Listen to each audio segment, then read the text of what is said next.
Hi, this is William Ramsey. Welcome to William Ramsey Investigates. On tonight's show, we have a very special guest. His name is Awan, and he is the proprietor of an excellent blog titled The Burning Blogger of Bedlam, the cultural, the political, the weird, and things that go bump in the night. I came across the blog after doing a search on Libya, and I noticed that Mr. Awan had written a free book, The Libya Conspiracy, a definitive guide to the lies of the Libya intervention and the crime of the century. So I did read through that and found it fascinating and invited Mr. Awan to be on the show. So we're very honored to have him as a guest on William Ramsey Investigates. So the blog again is The Burning Blogger of Bedlam, and look for the book, The Libya Conspiracy. I do think it's an important book because he details many of the aspects of the destruction of Libya and how external forces work together using a wide variety of different tools to subvert the government of Muammar Gaddafi and destroy the country. And it's still pretty much destroyed to this day. So please enjoy the show. So tonight on the show, Mr. Awan is going to talk about his book, and we're going to talk about current events as well. So we're just going to kind of first get into the basics of what happened in Libya in 2011. And I really thought his book was very thorough. So I'm really glad to have you on the show, Mr. Awan. I'm glad to be here. Thank you. Awesome. So if you can, tell us a little bit about yourself and how you got interested in Libya. Yeah, well, basically, these days I describe myself as an independent blogger, I guess, independent researcher. I have some minor background in journalism, but being published in some very minor publications and stuff like that. But quite a while ago, I guess I made the decision to just give up on all of that and to just go for an independent blogging platform instead, because there'd be less restrictions and I could talk more honestly and more openly about whatever I wanted, come at it from any angle. And with Libya, basically, I remember watching what was happening in Libya primarily via mainstream news, and the whole situation just seemed wrong to me from the start. The information seemed suspect. The motivation seemed suspect. And I ignored it for a long time. I didn't write anything about it until I started seeing the stories coming out of Libya maybe a year or so after Gaddafi was killed about how badly the country was doing. I mean, CNN were calling it a failed state. We had a refugee crisis was just starting at that point. You had Al Qaeda battalions riding around cities in tanks, and there were killings on the streets and assassinations and all this stuff. And it just occurred to me that I should go back, do some thorough research, and look at what actually happened, why it happened, how it started, what the real motivation was, and why the country was just left alone after that. But after the point of Gaddafi being killed, a new government of sorts being installed, why the Western powers just completely turned away and didn't stay to stabilize or secure the situation. So that's really where it came from. I spent maybe about a year looking into the situation, researching every angle I could, going to any source I could to build up a really solid, strong picture, a really solid case. And then I just started putting the book together. And I decided pretty quickly that I wasn't going to try and sell the book or go through Amazon or anything like that. I would just put it up on the blog and people could download it for free and do what they wanted with it. Well, that's great. I mean, it's a great book, but tell us a little bit about Libya before Gaddafi and when Gaddafi came into power. Well, so Libya didn't have much of a history before Gaddafi in terms of, it's a very tribal society. It seems to have been a very simple society. They were occupied by the Italians during World War II. They were treated very badly by the Italians during World War II. There was up to around 1 million Libyans died in concentration camps.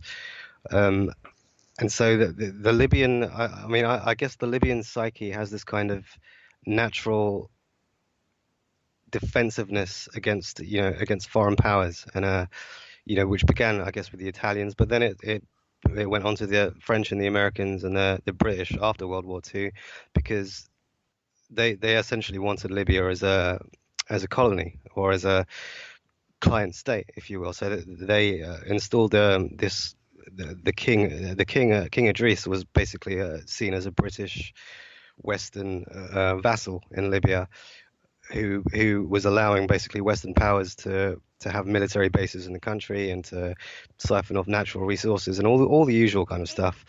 Right. And so in 1969, you had Gaddafi come along with a group of military officers to stage this coup to overthrow the king and to take over control of Libya.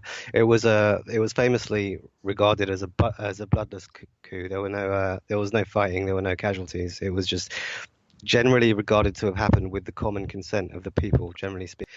But yeah, it's interesting when you look at that. When you look at 1969, and you had a coup that was basically very orderly, with no bloodshed and no violence, and compare it to 2011, which was a coup, as well, I guess was a coup, but was the exact opposite. It was just complete chaos and bloodshed and dead bodies all over the place. Um, and you get two very different ideas of what a coup is. Hmm. Two very different types of coup.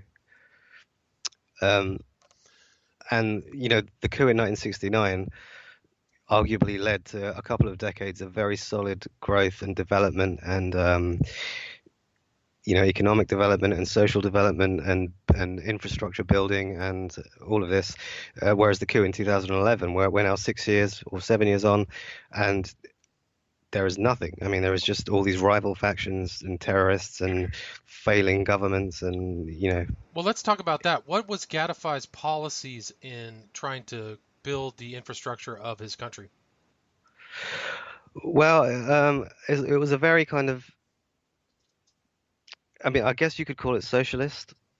He had a very, I guess he had a socialist kind of leaning. That's how he saw it. He was inspired largely by General Nasser in Egypt. Mhm. So the idea was of Arab nationalism, of building up a very strong, independent Arab states. Nationalize everything, all the industries. Um, Avoid, keep out foreign ownership and foreign entanglements and all of this kind of stuff, and just build up a very strong independent state. But I mean, they had some socialist principles in there, I guess, but really the idea was Arab nationalism. He was big into this Arab nationalism, and he actually spearheaded an initiative, I think, in the early 70s, where the idea was to combine Libya, Syria, Egypt, possibly, or maybe it was just Libya, Syria, Egypt, into a kind of unified Arab state. They would all be independent nations, of course, but they would have a common defense pact and a common kind of economic policy, and they would be very intertwined in that way. The initiative didn't really work. It kind of ended up collapsing. But To what extent was Muammar Gaddafi influenced by Islam? um, to an extent, I mean, he was a Muslim and a practicing Muslim. He was to an extent, but he wasn't. Islam wasn't a central part of the regime or the ideology. It was there as a kind of, you have some countries in the world today that are, Christian. They're not these Christian countries at the state level, but they're generally considered Christian countries. It was more along those lines. It wasn't imposed. It wasn't. There was no Sharia law. There was no. You could be happily. You could be a Christian or you could be a Sufi or whatever else. There was no. It's not like Saudi Arabia or or the kind of states that they're trying to create at the moment, where they try, where they're arming all these jihadists and Wahhabis to kind of create religious states. It was the opposite of that, really. It was a more open, tolerant kind of Islam, progressive kind of Islam, as far as I can, as best as I can tell. Um, but it was there. It was important, but it wasn't central. Gotcha. And I mean, the level of development and wealth that was distributed to all citizens was remarkable in comparison to what it was like before he took power. Is that correct? Oh, absolutely. Before he took power, Libyans were in total poverty. I mean, there were there were people living in shacks and shanty towns and tents and stuff, and under the king, under the monarchy at that time, yeah, they were in complete poverty. He came along within 10 years of his administration. You know, the job, the people had jobs, people had income. People who didn't have jobs still had income. They were getting a reasonable amount of money from the state. There was a kind of welfare state there going on. Um, People were being subsidized, for for just getting married or for having children. Housing was free. Housing was considered a human right rather than a commodity.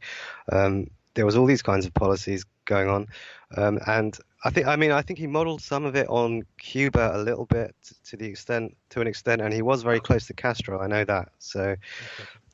Do you so know do you know about the oil wealth of Libya? Was that the main export of the country? yeah, I mean, a very oil-rich country, and interestingly, kind of coming towards 2011, he was talking about favoring, basically turning away from Western nations and America and Britain, etc., and favoring deals with China, Russia, and India and those kinds of countries in terms of selling the oil. And that probably would have had something to do with the motivation from some of the Western powers Wa- to go in there Wasn't to there deal with another them. wasn't there another motivation that he was thinking about creating his own currency or supporting a currency? Have you heard anything like that?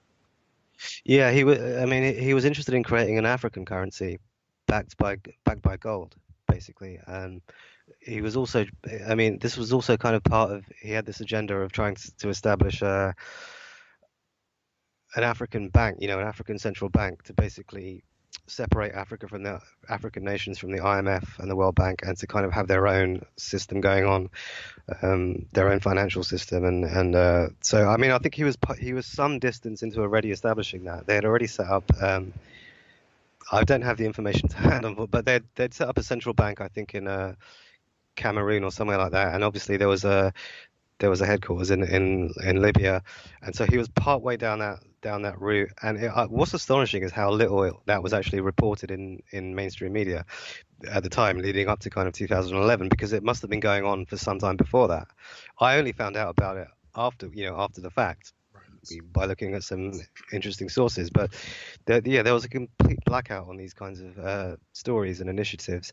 One of the main reasons he was so heavily investing in Africa at this point was, I think, because his Arab initiatives had failed, and he kind of felt abandoned by the rest of the Arab world, and he was very frustrated with the Arab leaders and all of this, because he'd been trying to encourage this kind of Arab unity and this interconnectedness of strong Arab states, and it just wasn't happening. So I think in his frustration, he just turned away from the Arab world more and focused more on Africa, because he was in that position. Obviously, Libya being in Africa, he was in that position to be in both worlds, and he decided to turn in this direction instead. I just want to say the interesting thing about this idea that he had to create these unified independent Arab states was that one of the key ideas of it was a mutual kind of defense pact, a mutual defense situation, which, when you think about what's happened in the last few years with the attack on Libya, the war in Syria, you could go back to the invasion of Iraq. That actually would have been very useful and very valid had that been in place. So that Exactly. if there had been this plan, to invade Iraq, it would have been, well, we're not just invading Iraq, we're going to have to face Syria, Libya, and Egypt at the same time, because they have a mutual defense pact. It's kind of equivalent, I guess, a kind of equivalent to NATO. But Yeah, because it failed, obviously each country was left to their own device, to fight their own battle, and we're left to their own devices. right. That's an excellent point because it's clearly Syria could have benefited from some support from other regional states. I mean, I think that's an excellent point. Do you know what Yes. his his gold reserves? Did he have substantial gold reserves? This is my understanding. I actually don't know in terms of numbers and exact value and all that. I don't know. He did have a substantial gold reserve, yes. There seems to also be a complete mystery as to what has happened to that gold. No one seems to know. So, Well, I mean, take a guess. can you talk a little Yeah. bit about the Obama letters?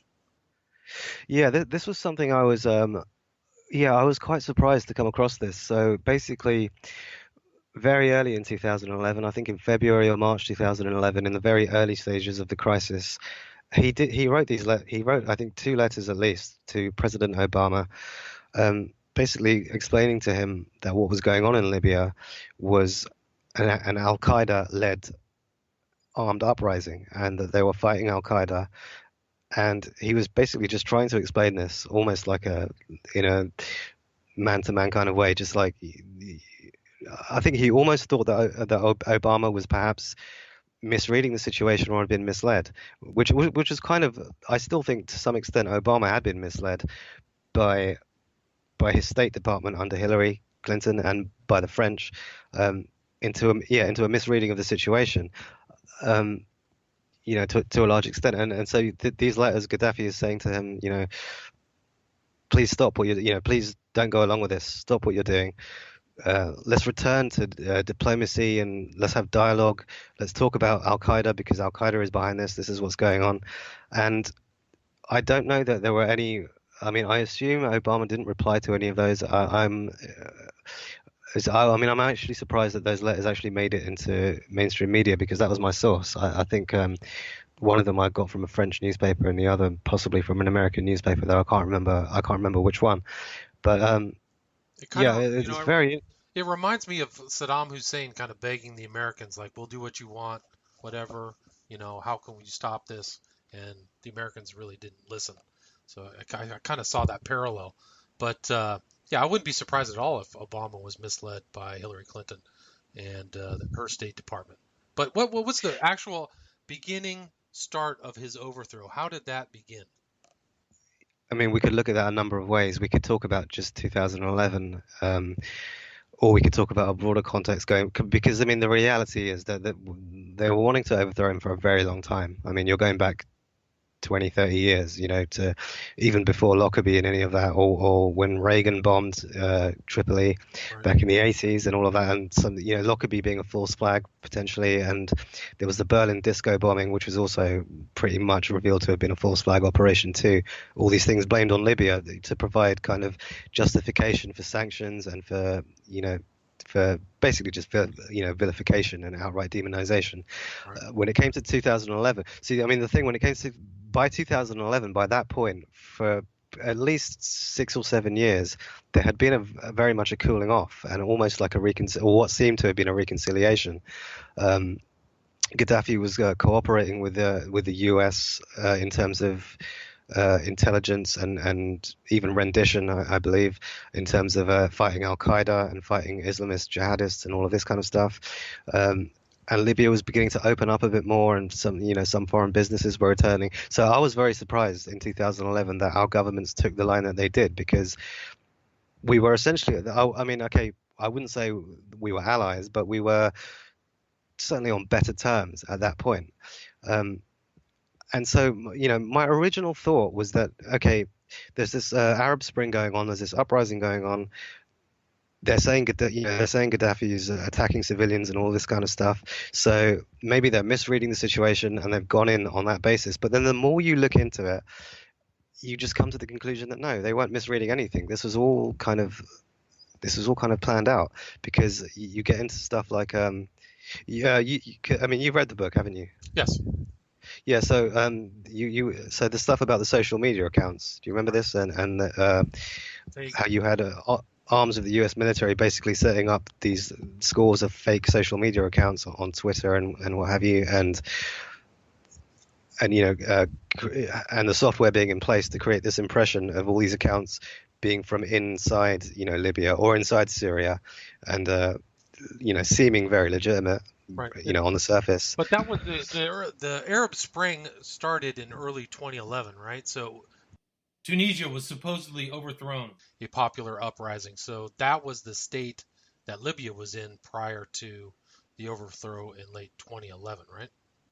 Yes. Yeah. So, so tell me how this whole overthrow of Codify progressed. Well, I mean, it's interesting because I mean, the start point, I guess you would say, would be the protests or the so-called protests that were going on against Gaddafi. It turns out there's actually very little evidence to prove that these protests were actually going on, at least not on the scale that we were told. Um, and what really seemed to have been going on is that you had these groups of gangs of kind of criminals and jihadists and Al Qaeda people in there launching an armed rebellion, but which was being sold or spun in the West as kind of a peaceful pro-democratic uprising. I wrote in the book that there was no proof that there were any actual genuine civilian protests. I've since been corrected on that by someone who was there in Libya and who spoke to me a few months ago and said that there were some genuine, actual peaceful protests by people who were not actually trying to overthrow the regime, but were calling for calling for change in general and calling for more freedoms and things like that. I mean, these weren't people involved in an armed uprising. These were just civilian protesters. You had the armed people and the armed groups were a different matter entirely, but they got deliberately conflated by Western media to create this false impression. It's exactly the same thing that went on in Syria, where there were genuine protests and peaceful civilian gatherings going on, but there were simultaneously there were also these armed groups and these other factions in there who sort of came in under the guise of these protests, to be almost to be disguised by the protests, so that it took a very long time for people to actually figure out what was going on. It probably took a very long time even for the government and the authorities in Syria to figure out what was going on, and likewise in Libya. I think the Libyan military and authorities were very slow to respond because I don't think they actually understood what was happening. Gotcha. I think they were as confused as anyone. Well, there was that whole scene of Gaddafi traveling through Tripoli in his car that was published, right? I mean, that he didn't, and that was what, April, that he was going through. So Yeah, he didn't yeah. sense his inevitable fate, right? Or the fate that was going to befall him, right? Yeah, I mean, I think he misread the situation for quite a while, and that goes back as well to writing the letters to Obama. I think he misread the situation because it was a very, I mean, it was very, I mean, this is what drew me to the Libya subject in general, is that it was so insidious what was done compared to like the invasion of Iraq. The invasion of Iraq, there were lies, but they were kind of very basic lies of he has these weapons and this, that, and the other, and the myth that Saddam was kind of involved with Al Qaeda and 9/11 and all of this. Whereas in Libya, it would just to go to the extent of creating these vast fake social media accounts, have all of that set up, and then filming like fake. See, I mean, so one of the other things is it's since emerged from what I've been told from a few sources is that they had somewhere set up in Qatar, okay, where they filmed stuff, and they basically had like a recreation of Tripoli in Qatar, so that they could film things and make it look like Tripoli in Libya, but it was really being filmed in Qatar, and they would have these fake scenes going on, and they would stage these kind of scenes that were supposed to depict kind of the Libyan government forces attacking civilian areas and all this kind of stuff. I mean, the extent that they went to create these deceptions, on all these levels, is just so extraordinary. It's so insidious compared to Iraq, which I think was much simpler. And maybe they felt they needed to do that because Iraq had already been exposed. They couldn't go down a similar route. They had to come up with a completely different way of operating, much more complicated and much more much more insidious. I mean, the social media aspect was shocking to me when I discovered it, because it had been suggested to me that these social media accounts were fake. So I started looking into it, but I didn't look. I mean, I wasn't looking at alternative media or conspiracy theory stuff. I was literally just looking for. I was looking at tech magazines and computer magazines and websites and those kinds of things, stuff that isn't political or anything like that, but it's just all the geeky stuff. Right. And that's where I came across this stuff. It was in a tech tech magazines and computer magazines and websites, they were talking about this program that the American military had created, and then I'm looking at the dates of these articles, and it's February 2011. You know, literally at the same time as the Libya thing was starting up, or just slightly before that, and you start putting the dots together, and you end up with a with a very disturbing picture of what actually happened. Yeah, it was like a multifaceted approach to removing Godify from all different levels: social media, mass media, different elements, fake rebels, Yes. just an incredible different, like the whole black box of different tools were used in that overthrow. Would you agree with that? Yes, but yeah, absolutely, absolutely. But also, these all of these tools must have been set up long in advance, because you couldn't just come up with all of that as a response to what happened in February 2011. You'd need a lot longer than that. So this stuff was all there, kind of ready to go. I Gotcha. mean, I'm still not sure. I'm still not sure if the Arab Spring was artificially created or if it was a genuine thing, because it may have been a genuine thing, certainly in Tunisia where it started, and in Egypt. But then when you get to the point where all of these parts of the conspiracy were already in place and ready to go, you then have to wonder, well, did they know this was going to happen? Did they help it along? Did Was there a they? program, right? Wasn't there a program that was scripted that like 6 or 7 of the Arab countries would be overthrown? It was Syria, Iraq, all those, Libya, Egypt. Yeah, this is going back to immediately after 9/11, and there was the retired General Wesley Clark, I think, who who had been in the Pentagon at that time and who was privy to Rumsfeld having this basically this hit list of countries that 9/11 would allow them to kind of go after. And obviously Iraq was on there, and you're right, yeah, Libya and Syria, Iran, I think, and I can't remember what the others were. There was about 7 countries. Okay, that's the end of the first half of the show. We are here with the burning blogger of Bedlam, Mr. S. Awan, and talking about his book, The Libya Conspiracy, a definitive guide to the lies of the Libya intervention and the crime of the century, which can be found for free at the burning blogger of Bedlam. Okay, so we're back with S. Awan talking about his book, The Libya Conspiracy, and we've just kind of been talking about how Libya was overthrown and how it might have been part of a larger agenda, and that Muammar Gaddafi really didn't see his fate. Right. Well, the impression I come to from all the research, it really, I think it comes back significantly to the CIA, and then from there it also involves the French and the British, um, possibly the Saudis. There's always been this implication that the Saudis and the Qataris were involved, which I'm inclined to believe was the case. They had a very negative relationship with Muammar Gaddafi. The Saudis did anyway. Yeah, but the CIA, I mean, this plan to get rid of Gaddafi was there for a very long time. I mean, going back to at the very least early 1980s under Reagan. So it was always there in the background. And my reading of what happened was that in 2011, as soon as these protests started up, and they were very small protests, they weren't very big. They saw their chance and they said, "All right, let's go for it. This is our moment." Even though at that point in time, um, at the official level, America had a very good relationship with Gaddafi. At that point, they nevertheless decided this is the time. Let's go. So when it comes to stuff like this, I'm inclined to focus less on public figures and politicians like Obama and Hillary. Although I'm not saying that they're blameless, because they absolutely, Hillary especially takes a lot of blame for this. But these agendas pre-exist kind of whoever happens to be in office at any given time.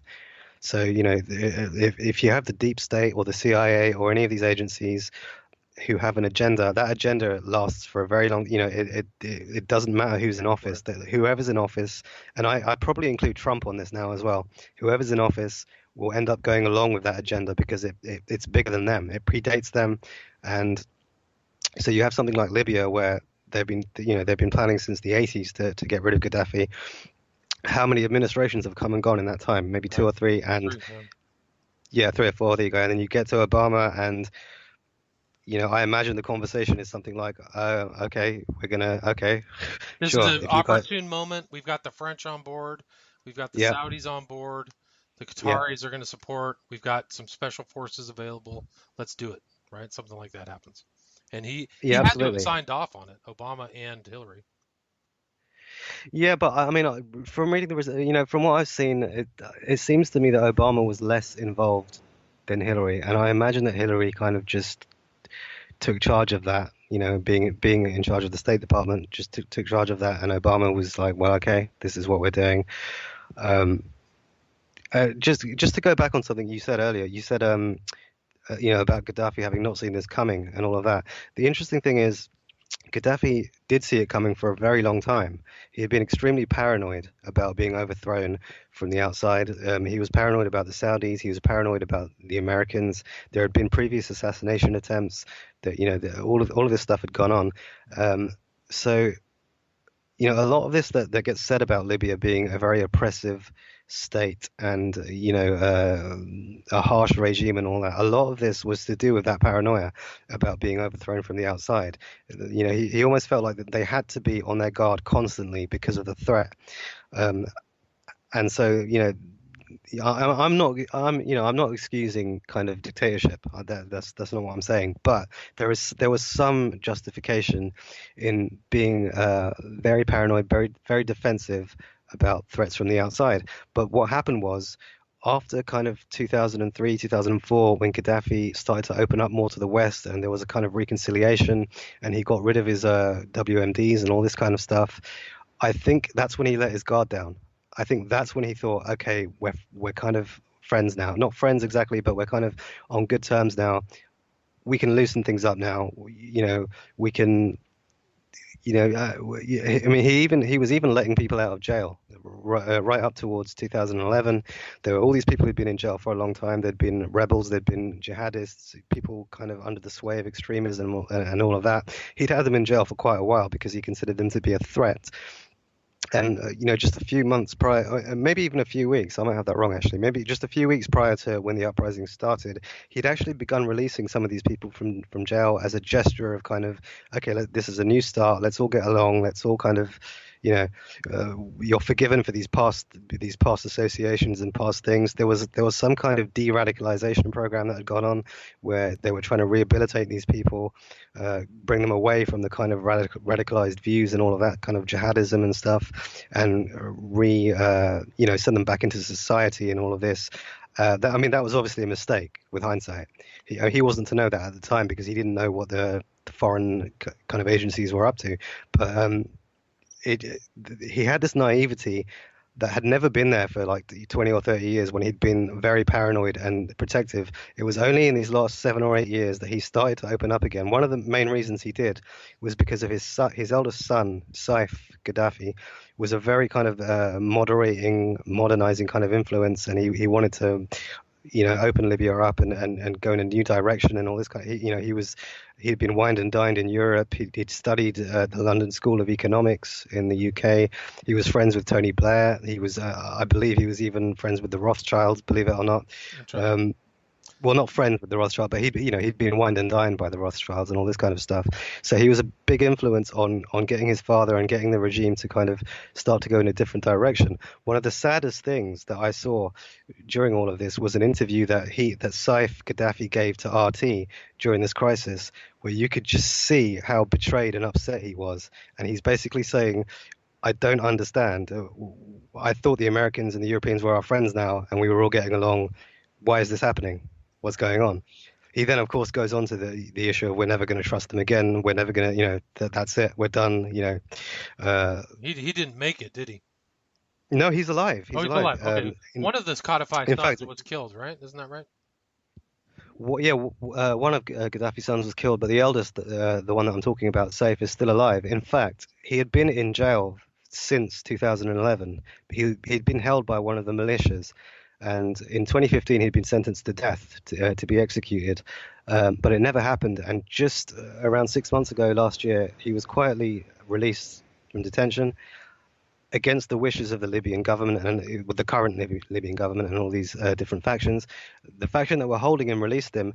All of the stories now coming out of Libya are that this Saif Gaddafi is being seen as the only hope to restore the country and to bring the Interesting. country back together. I Interesting. mean, this is a fascinating kind of turn of events where I mean, these aren't official statements because I think they're very, very cagey at this point in time about revealing his activities or where he is and all this kind of stuff, because there are still American and French forces in Libya, although that's not being covered very much, but they are still there.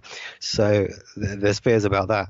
But it's extremely interesting because in the context as well of what's gone on in Aleppo in Syria, with Assad basically seemingly surviving this whole thing now and probably remaining in power, it would be very interesting if in Libya it ends up being a son of Gaddafi that is the one who is seen as the hope to reunify the country potentially That's and get fascinating. things back on track. You talk about the Russian satellite data. This was so among the various deceptions that were kind of played out in 2011 by Western governments and international media was this idea that Gaddafi's air force had been bombing residential areas in Tripoli and killing civilians that way. And this was repeated all over the world. I think it started on possibly Al Jazeera or one of the Arab channels. Then it got picked up by all the American and British and European media. And there was actually no proof of it because, and more than there being no proof of it, the Russians claim to have satellite data that was watching the entire area during that whole time, and they released satellite data that claimed to have shown that there was no Libyan air force in the air at that time. There was no bombing going on. None of it had actually happened.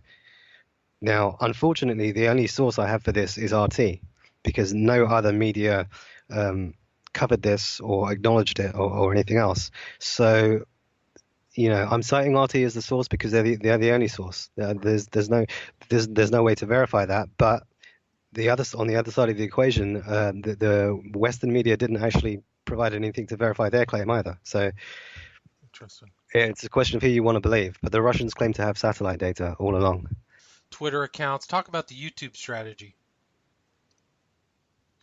Yeah, I mean the YouTube thing kind of plays into the same social media Twitter operation. So basically, you had this whole swathe of YouTube videos that came up during the crisis, showing stuff, things that were happening in Libya, showing alleged crimes of the regime, civilians being attacked and mosques being blown up and all this kind of stuff. And most of it was extremely unconvincing when you really look at it.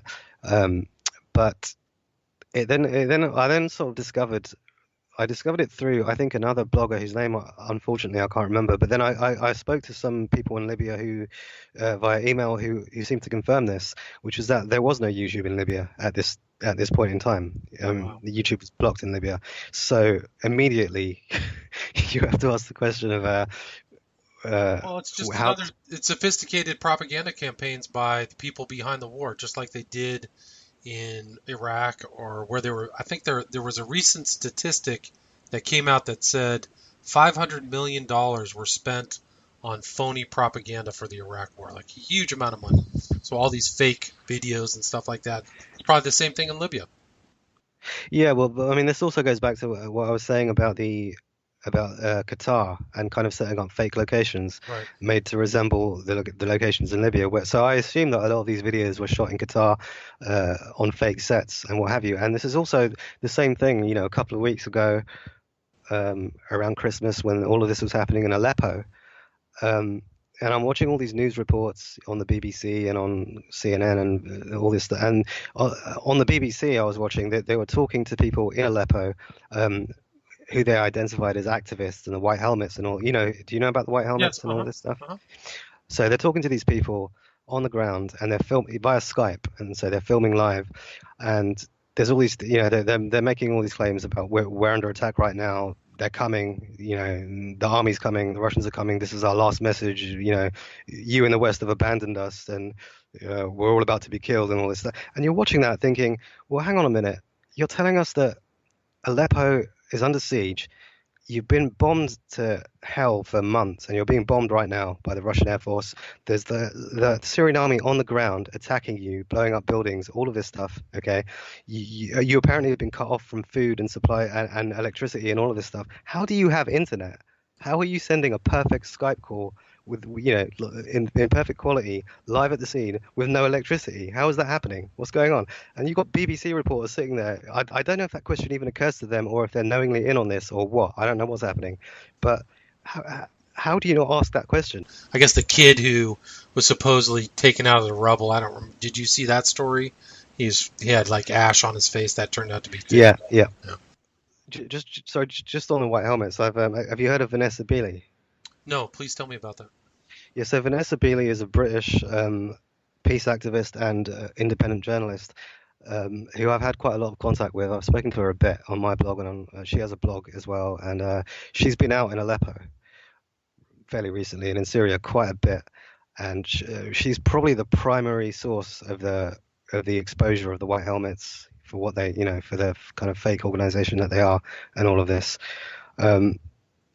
And it's really interesting how she just does not get invited on mainstream media shows. No news channels will interview her or ask her about, because you'd think, here's a British woman, she's been in Aleppo, she's in Aleppo. Why don't we speak to her, find out what's going on? But no, I mean, no one goes.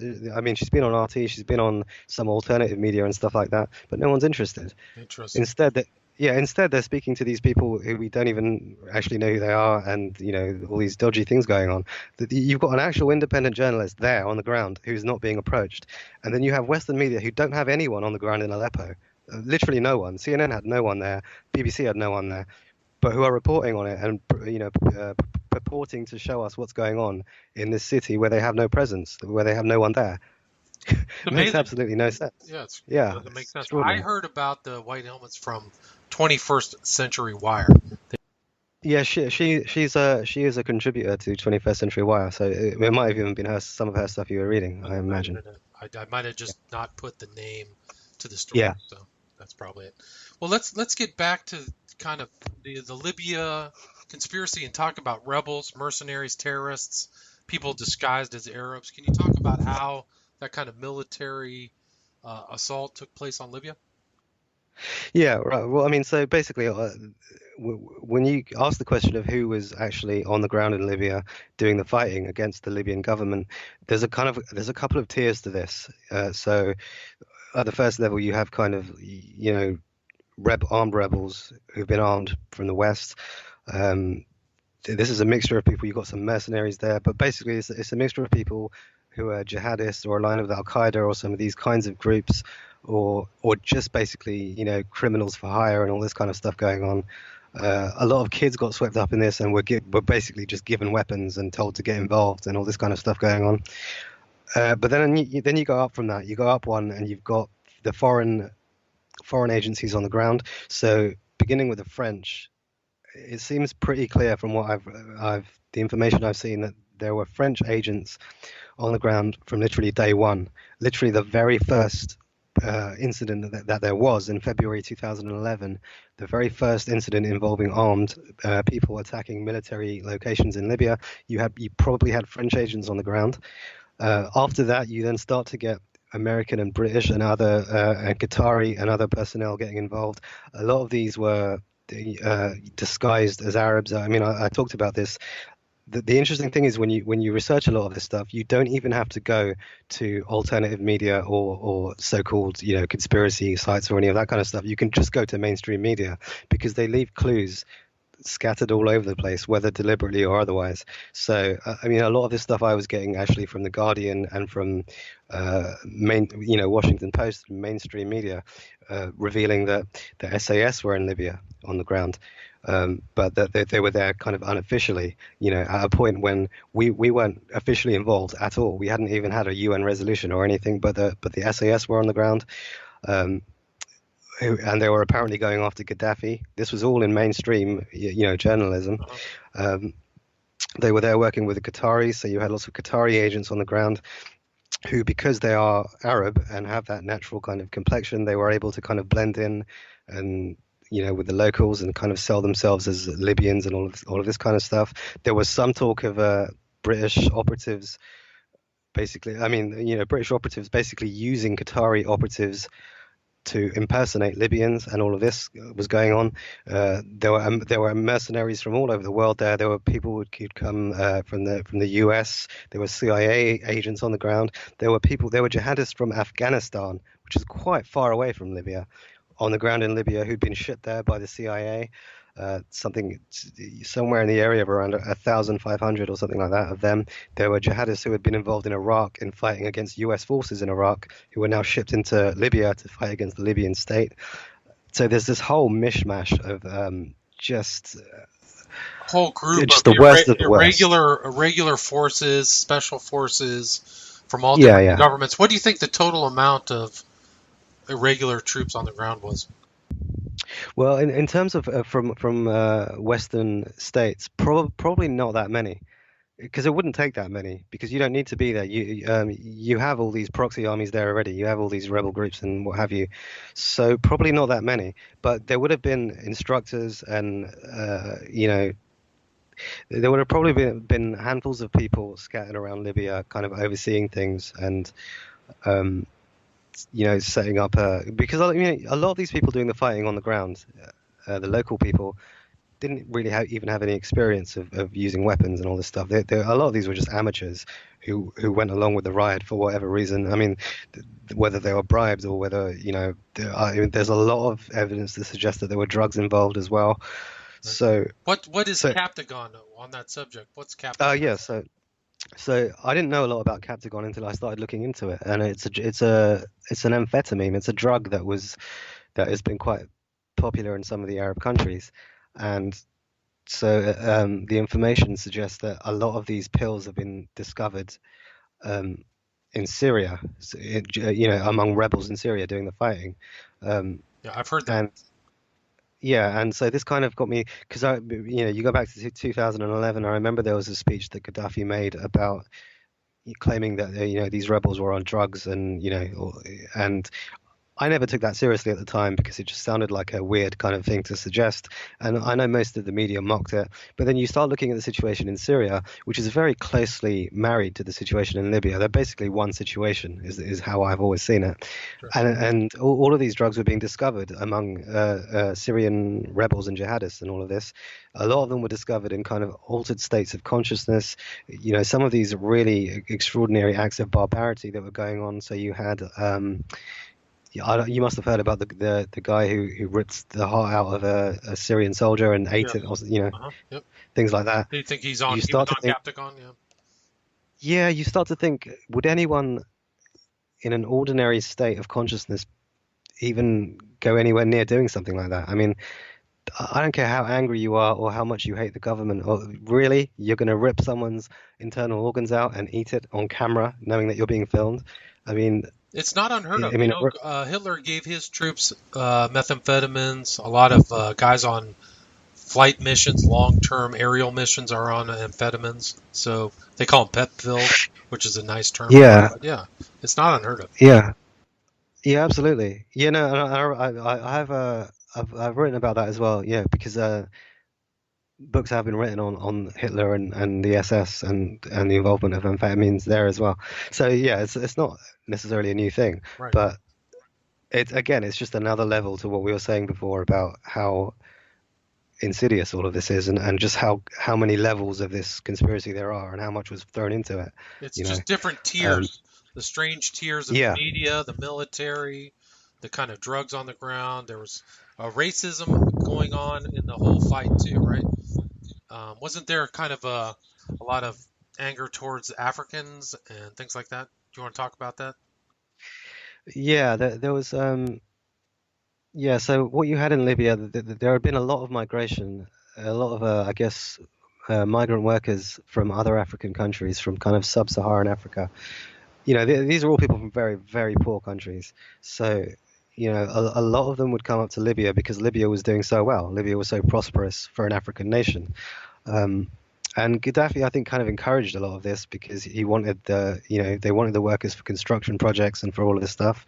So I think there was certainly over 1 million black African migrant workers in Libya at that time, and I guess there was a lot of underlying racism towards them from within some parts of the community, not all of the community, but within. So, as there is in any society, I mean, America being no exception, and Britain being no exception, there's a lot of resentment towards migrants that goes on all the time. So I guess Libya was the same thing. But what happened was when the uprising started, and when the government basically started getting pushed out of certain areas, towns and cities, what happens is order is lost, and then suddenly there are no rules. So the people you hate for racial reasons, or for or you resent them because they're taking your job, any of these things, suddenly you can just do what you want because there's no authority there anymore. It's anarchy. So you want to start lynching these people, accusing them of this, that, and the other, and this is pretty much what started to happen very quickly. You had a lot of these black African migrants were accused of being regime supporters and being in league with the regime, and they would be just strung up in the street, hung from bridges, summarily executed, and all of this stuff was going on. Again, for the most part, the major Western media didn't report on this, didn't really say anything about it. The accusation then came from Western media that there were a lot of these African mercenaries. There were these black Africans in Libya were working for Gaddafi and were mercenaries. There was very little proof of this, and if you really look into it, even this many years after the fact, there remains very little proof that was actually going on. The mercenaries were actually on the other side, where the people being brought in by the CIA and by from Afghanistan and from elsewhere, the jihadists. Those were the mercenaries. On the Gaddafi side, there really is very little evidence to suggest that there were any of these African mercenaries at all, but it became a very useful excuse to justify why these killings were going on of black Africans, because they were working for the regime, apparently. But there was a substantial body count, wasn't there? There were huge pits dug to bury the bodies, isn't that correct? Yeah, I mean, this has all been, some of this stuff I can't really say for certain whether it's true or not because I don't know, but there were certainly very strong accusations. Yeah, absolutely. Even from groups like Amnesty International and Human Rights Watch, who, a lot of people consider to be pro, Western agenda entities, but a lot of the time they're not. A lot of the time they do just report what's going on. Yeah, even from them. And the interesting thing is you could really argue that Western media was kind of complicit in those killings in as much as they propagandized against these Africans by calling them mercenaries, or by placing that suggestion out there, so that you could almost insulate those crimes and those murders because, well, maybe they're just killing the mercenaries. But once you establish that there were no mercenaries on that side, that these are just migrant workers, then you have to ask, well, what was the media doing? Why did the media put this claim out there and then step away from it and say, oh, well, we may have been mistaken, but all these people have just been killed, There's another, interestingly, I suppose there's another area, there's another dimension to all of this, which is that if you look at the migrant crisis that we have now and the refugee crisis in Europe, probably 50% or more of it, which is coming via Libya, via the Mediterranean. Libya used to be for a huge amount of these people, Libya used to actually be the end destination, the end point. So they would be migrating up from some poorer sub-Saharan African countries to Libya to get work in Libya, and to be construction workers or whatever whatever they were doing, and that was it. They weren't coming. Some would try and get to Europe, but certainly not in huge numbers because Libya was the end point. So you're not you get to Libya, that's it. You're not then crossing the sea to Europe or to Italy or wherever. Now, of course, that's all different. Now they can't stay in Libya because there's nothing in Libya. So now it's extended to the European coast and then into Europe. That's our fault. We did that. We basically did that. This is kind of why some of the kind of extreme right-wing kind of nationalism that we get at the moment with this demonization of refugees and stuff annoys me so much because this isn't happening in a vacuum. This is going back to our own our own governments did this. Well, we're coming to the end, so let's talk about Gaddafi's last stand in the city of Sirte and how he was murdered. The way everyone's seen this footage, presumably from the time of him being murdered in Sirte. He's surrounded by the mob, and they basically put him to death. And that was always presented as they happened to capture him. They found out where he was, and they executed him. The reality, of course, is that once you accept or once you discover that there were Western agencies on the ground, including the SAS and including American agencies and French and all of this, who are most likely embedded with the rebels, that whole story changes, because this becomes more of an assassination than just more of a Western-backed assassination than just something that was happening on the ground among all these crazed people. Gaddafi's convoy, had been bombed by NATO bombers, forcing him to flee and eventually end up in this kind of sewage piping or wherever he was. And then, more than likely, what happened was these rebels were tipped off to exactly where he was from Western sources, saying, "Here he is, go get him, do what you want." The subsequent claims have come out that the French intelligence might have been in the crowd and actually been the ones to fire the shot that killed him. I don't know if that's true, but there are very strong claims being made. There are subsequent claims being made about Hillary Clinton's involvement, about whether she gave the go-ahead for the execution. The claim is that she was in Libya at that time, I believe in Benghazi, meeting with representatives and leaders of what was being called the National Transitional Council. The You have the de facto. you have that picture in your book of her in Benghazi. Is that right around 2011? So she's meeting with the de facto kind of new leaders of Libya, and there is a claim from a couple of sources, and I can't verify. I don't know if this is true or not, but there is a claim that they had already come to a deal with Gaddafi at this point about him leaving the country, and that when he was traveling in his convoy, he was actually leaving. I mean, that was part of the whole plan, Right. but that she gave the order for the NATO bombers to attack the convoy and for the rebels to. Well, I mean, like, one of the most disturbing things about all of that is that he appeared to have been traveling under a white flag convoy. I mean, they had white flags literally attached to their vehicles, which suggests that he was leaving. I mean, That's what I had heard as well. So I and definitely. and just yeah, and just the idea of attacking a white flag convoy, just on its own, is just extraordinary, really. I mean, Yeah, it's incredible. It's really very ruthless. Very ruthless.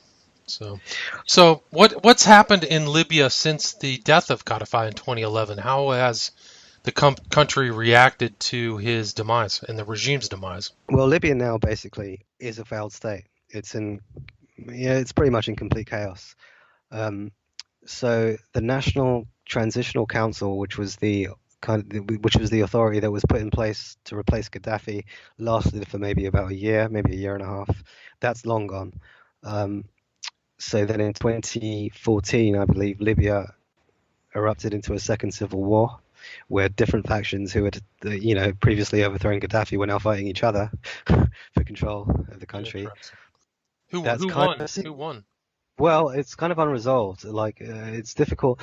Some people, some regard it as still going on. Others say it's just kind of difficult to even describe what the situation is, because there are so many different factions now in different parts of the country. There are three government. I say governments in inverted commas. I mean, there are three entities that claim to be the government in Libya in different parts of the country. None of them are really able to govern effectively. There's a UN-backed government, which has been rejected by pretty much everyone in Libya at this point, and is therefore completely ineffective. And there's no solution in sight. I mean, because different parts of the country are under control of different factions, including extremist factions, and you have ISIS there. ISIS took over Sirte completely.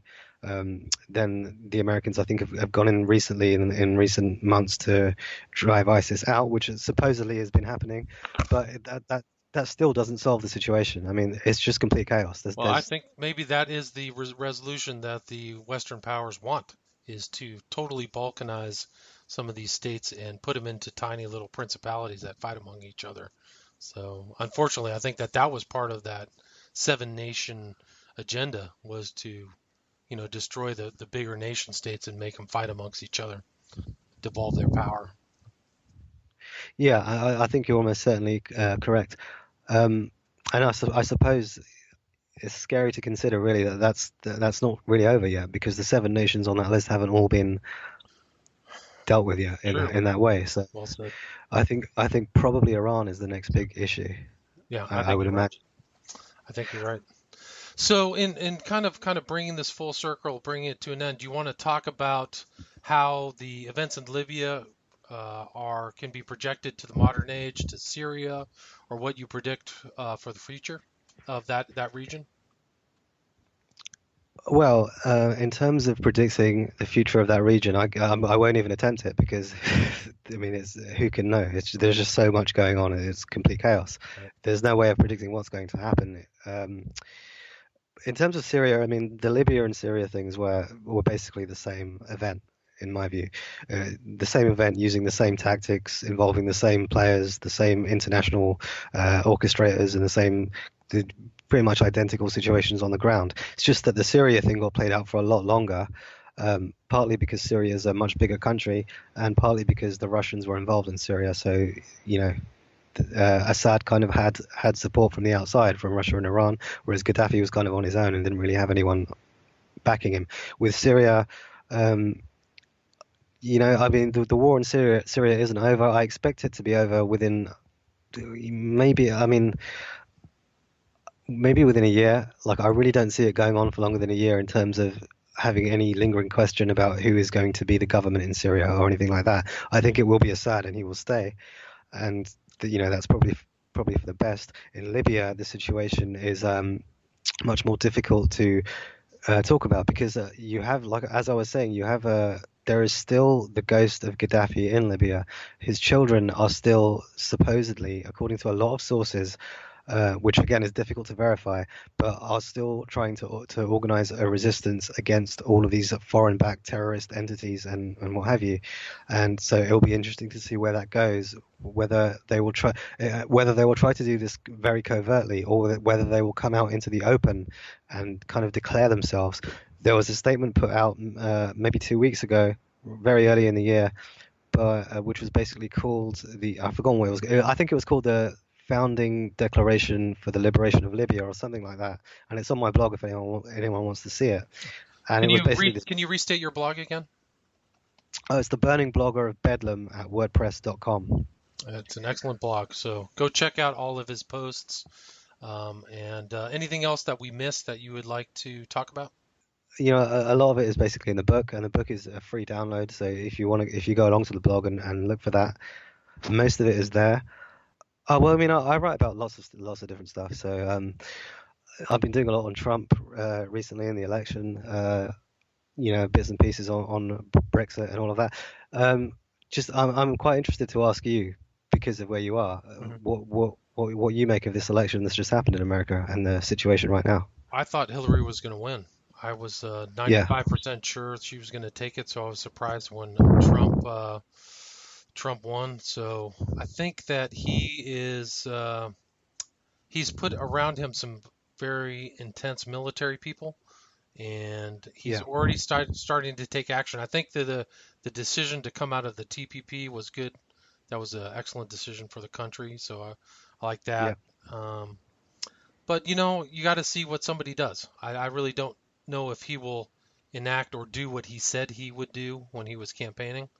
But I think that, looking example of Hillary in Libya, if she became president, I think that it would be bad for the U.S. I think that she's a warmonger, and she said some very inflammatory things about Iran and Russia that, to me, are dangerous. So, in a certain sense, I like the people around Trump with See, this is reservations. where, I mean, I think he was a better choice than Hillary, Yeah, but I agree.